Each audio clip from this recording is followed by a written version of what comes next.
Family card দেব। এই কৃষক ভাইদেরকে আমরা কৃষি কার্ড দিতে চাই, যার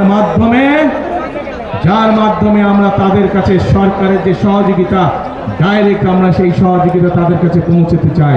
শুধু তাই নয় প্রিয় ভাই বোনেরা, আপনাদের আত্মীয় স্বজন পরিবার পরিজন অনেকেই আছেন কৃষক বা কৃষি কাজের সাথে জড়িত।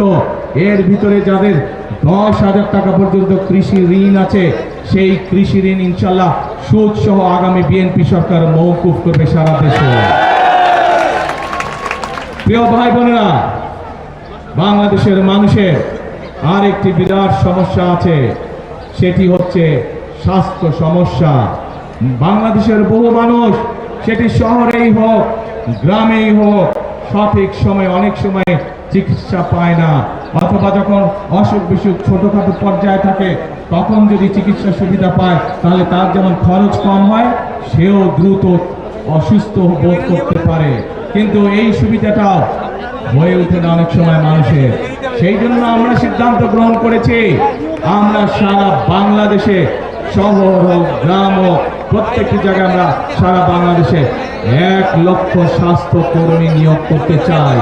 এই স্বাস্থ্যকর্মীরা শহরেই হোক, বিশেষ করে খেটে খাওয়া মানুষ যারা আছে প্রত্যেকের ঘরে ঘরে যাবে, ঘরে ঘরে গিয়ে বিশেষ করে মায়েদেরকে, বিশেষ করে মেয়েদেরকে, বিশেষ করে শিশুদেরকে ছোটখাটো অসুখ যেগুলা ঘরে বসে চিকিৎসা দেওয়া সম্ভব সেই চিকিৎসা তাদেরকে দিয়ে আসবে, যাতে করে মা বোনদেরকে কষ্ট করে হাসপাতালে যেতে না হয় এবং যাতে করে অসুস্থতা বেশি হওয়ার আগেই যাতে মা বোনেরা সুস্থ হয়ে যেতে পারে।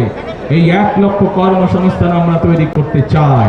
প্রিয় ভাই বোনেরা, আমরা আমাদের দেশের সন্তানদের মধ্যে বহু সন্তান যেমন লেখাপড়ায় ভালো, একইভাবে অনেক ছেলে মেয়ে আছে তরুণ বয়সের, যুবক বয়সের, কিশোর বয়সের অনেক ছেলে মেয়ে আছে যারা খেলাধুলাতেও ভালো। আমরা যেমন দেশে ডাক্তার তৈরি করব, ইঞ্জিনিয়ার তৈরি করব, আর্কিটেক্ট তৈরি করব, উকিল তৈরি করব, আমরা পরিকল্পনা গ্রহণ করেছি আমরা আমাদের সন্তানদের ভিতর থেকে যারা খেলাধুলায় ভালো আমরা তাদেরকে পেশাদার খেলোয়াড় হিসাবে আমরা বের করে আনতে চাই। পেশাদার খেলোয়াড় যদি বের করে আনতে পারে, একদিকে যেরকম তাদের কর্মসংস্থানের ব্যবস্থা হবে, একইভাবে তারা দেশের জন্য সুনাম বয়ে আনতে পারবে। প্রিয় ভাই বোনেরা, আমরা আরেকটি পরিকল্পনা গ্রহণ করেছি, সেটি হচ্ছে আমাদের এই সমাজে এক শ্রেণীর মানুষ আছেন যারা আমাদের জন্ম থেকে মৃত্যু পর্যন্ত প্রত্যেকটি বাঁকে বাঁকে যারা থাকেন আমাদের সাথে, বিভিন্ন সময় যারা আমাদেরকে গুরুত্বপূর্ণ পরামর্শ দিয়ে থাকেন।